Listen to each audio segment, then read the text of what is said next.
விக்கிரவாண்டி இடைத்தேர்தல் வாக்கு எண்ணிக்கையில் திமுக வேட்பாளர் தொடர்ந்து முன்னிலை வகித்து வருகிறார். இது தொடர்பாக விவரங்களை பகிர இணைகிறார் நம்முடைய மூத்த பத்திரிகையாளர் பிரியன். சார் வணக்கம். விக்கிரவாண்டி தேர்தலில் திமுக முன்னிலை பெற்றுள்ளது, அது குறித்து உங்க கருத்துக்களை இங்க பதிவு பண்ணலாம் சார்.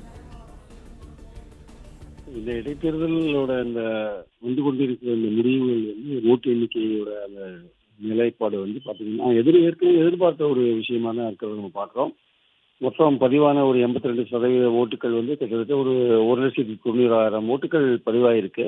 பதிவான ஓட்டுகள்ல குறைந்தபட்சம் திமுக 1,00,000 வாக்குகள்லேருந்து 1,10,000 வாக்குகள் வரத்துக்கான வாய்ப்புகள் இருக்கு.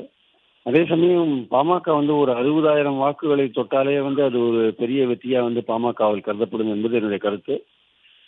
நாம் தமிழர் எதிர்பார்த்த அளவுக்கு ஓட்டுக்களை இதுவரை பெறவில்லை என்பது என்னுடைய பார்வை. அது இனிமே அடுத்த 22 சுற்றுக்கள் இருக்கிறதுனால 3-4 சுற்றுக்கள் முடிந்த நிலையில இன்னும் மீண்டும் மிச்சம் இருக்கிற சுற்றுக்கள்ல நாம் தமிழர் கொஞ்சம் இம்ப்ரூவ் பண்ணுவாங்கன்னு நினைக்கிறேன். ஆக்சுவலா இம்ப்ரூவ் பண்ணுவாங்கன்னு நினைக்கிறேன். ஸோ இந்த அளவில் பார்க்கும்பொழுது இது எதிர்பார்த்த ஒரு திமுக எதிர்பார்த்த ஒரு வெற்றியை நோக்கி தான் போய்கொண்டிருக்கிறது என்பது என்னுடைய கருத்து.